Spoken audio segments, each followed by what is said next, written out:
پورا کرے گا اور یہ جب اپنی مکمل صلاحیت کے ساتھ فعال ہوگا تو اس سے 5600 میگا واٹ بجلی پیدا ہوگی۔ اس ماحول دوست منصوبے کے کلیتاً عمل میں آ جانے سے ہر سال 2 کروڑ 10 لاکھ ٹن کاربن کے اخراج کی بچت ہوگی۔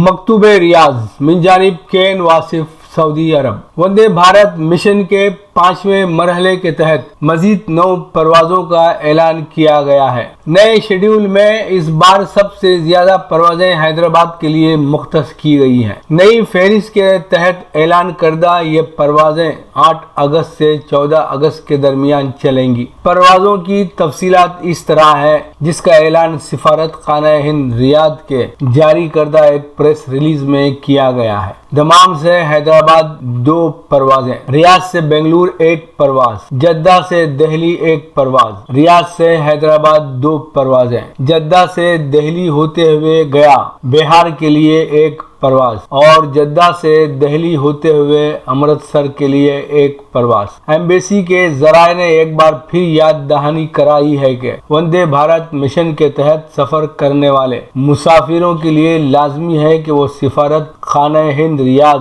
یا انڈین قونصلیٹ جدہ میں ریپیٹریشن فارم بذریعہ نیٹ لازمی طور پر داخل کریں۔ فارم نہ داخل کرنے والے لوگ ان پروازوں سے استفادہ نہیں کر سکیں گے۔ حج 2020 کے حوالے سے حجاج کا کہنا ہے کہ حکام کی جانب سے انتہائی معیاری انتظامات کیے گئے، جس کی جتنی بھی تعریف کی جائے کم ہے۔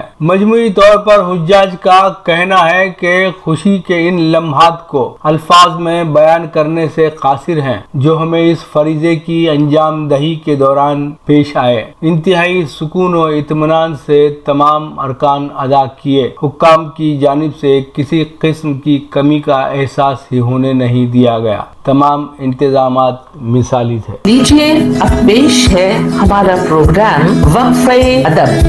وقفہ ادب میں جناب غفران امجد کو سماعت فرمائیں۔ غزل وسیلہ ٹی وی کے ناظرین کے لیے پیش ہے۔ مطلع ملاحظہ فرمائیں کہ دیار عشق میں تنہا تھا میں خطا کی طرح، دیار عشق میں تنہا تھا میں خطا کی طرح، کوئی صدا بھی نہ اٹھی میری صدا کی طرح، کوئی صدا بھی نہ اٹھی میری صدا کی طرح۔ اور حضرات شعر ملاحظہ فرمائے کہ میرے خیال کی رنگینیوں پہ حیرت کیوں، میرے خیال کی رنگینیوں پہ حیرت کیوں، لہو کو پہنا ہے میں نے بہت قبا کی طرح، لہو کو پہنا ہے میں نے بہت قبا کی طرح۔ اور تضمین ملاحظہ فرمائے کہ دعا قبول نہ ہونے کا خوب چرچا ہے، دعا قبول نہ ہونے کا خوب چرچا ہے، دعا بھی آپ نے مانگی کبھی دعا کی طرح، دعا بھی آپ نے مانگی کبھی دعا کی طرح، دعا بھی آپ نے مانگی کبھی دعا کی طرح۔ ایک شعر اور سماعت فرمائے حضرات کے فریب منزل و جادہ میں کھا بھی سکتا ہوں، فریب منزل و جادہ میں کھا بھی سکتا ہوں، ذرا سا بھیس بنا لیجئے رہنما کی طرح، ذرا سا بھیس بنا لیجئے رہنما کی طرح۔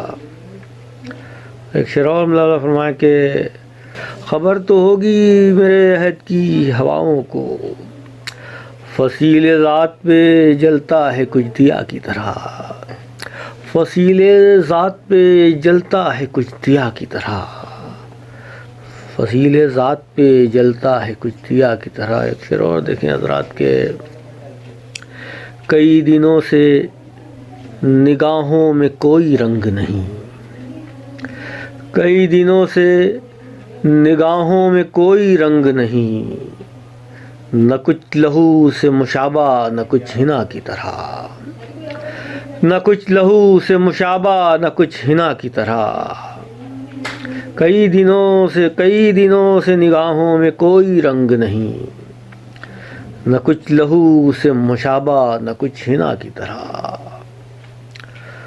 اور حضرات بالخصوص ایک شعر ملاحظہ فرمائیں کہ لگے ہوئے ہیں اندھیرے قصیدہ خوانی میں،